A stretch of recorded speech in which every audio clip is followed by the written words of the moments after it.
بسم اللہ الرحمن الرحیم۔ السلام علیکم۔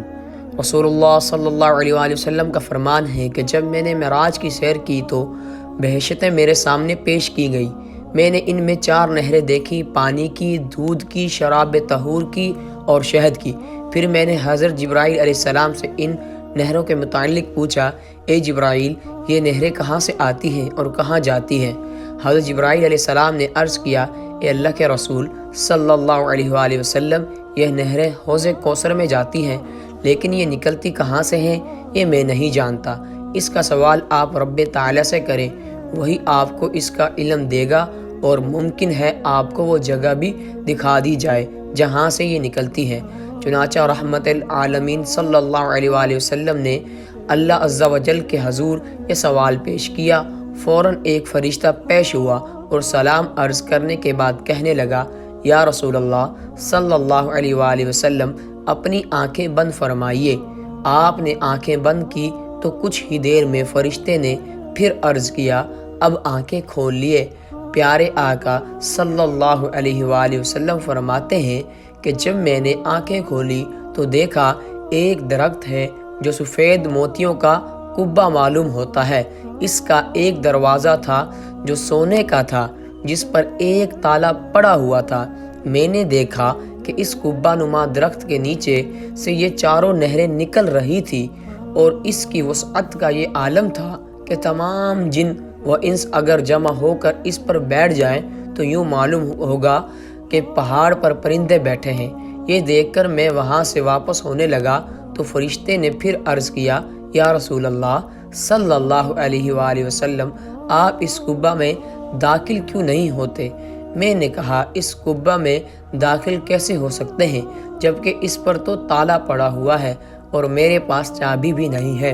فرشتے کہنے لگا، اے اللہ عز و جل کے رسول، اس کی چابی بسم اللہ شریف ہے۔ پس میں نے دروازے کے پاس ہو کر بسم اللہ پڑھی تو تالا کھل گیا، اور میں نے دیکھا کہ پانی کی نہر بسم اللہ کی میم سے لام، دودھ کی اللہ کی، ہاں سے شراب طہور کے رحمان کی، میم سے اور شہد کی الرحیم سے نکل رہی ہے۔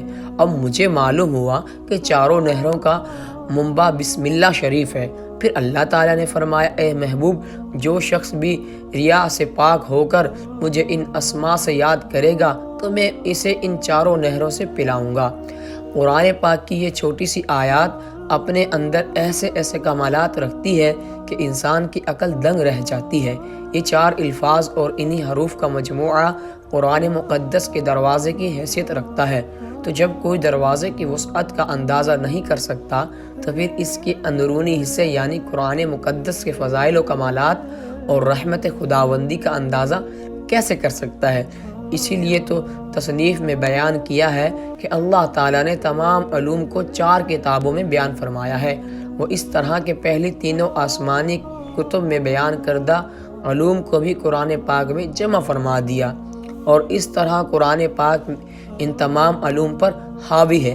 اور علوم قرآن کو سورہ فاتحہ میں، پھر سورہ فاتحہ کے تمام علوم کو بسم اللہ الرحمن الرحیم میں جمع فرما دیا ہے، اور پھر بسم اللہ شریف کے تمام علوم کو حروف با میں جمع فرما دیا ہے۔ یعنی یہ چھوٹی سی آیت مبارکہ آیت نجات ہے، جس اس کے اسرار و موز کو پا گیا وہ نجات پا گیا۔ اس کے بعد آپ نے ایک انتہائی خوبصورت واقعہ نقل کیا ہے کہ ایک عارف نے بسم اللہ الرحمن الرحیم لکھوا کر وصیت فرمائی کہ اسے میرے دفن میں رکھ دینا۔ لوگوں نے اس کی وجہ پوچھی تو کہنے لگے، میں نے سنا ہے ایک گدھا نے ایک بہت بڑے اور اونچے دروازے پر کھڑے ہو کر سوال کیا، کچھ ہی دیر میں اس دروازے سے اس کو خیرات دی گئی۔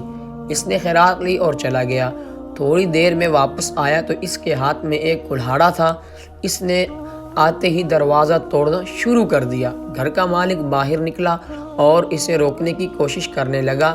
عارف کہنے لگا، تم نے اتنا بڑا دروازہ لگا رکھا ہے اپنے گھر کو، لیکن جب کوئی خیرات لینے آتا ہے تو اس کو معمولی سی خیرات دے چلتے کرتا ہو، تو دروازہ اپنی خیرات کے مطابق کر لو، یا پھر خیرات اپنے دروازے کے مطابق کیا کرو۔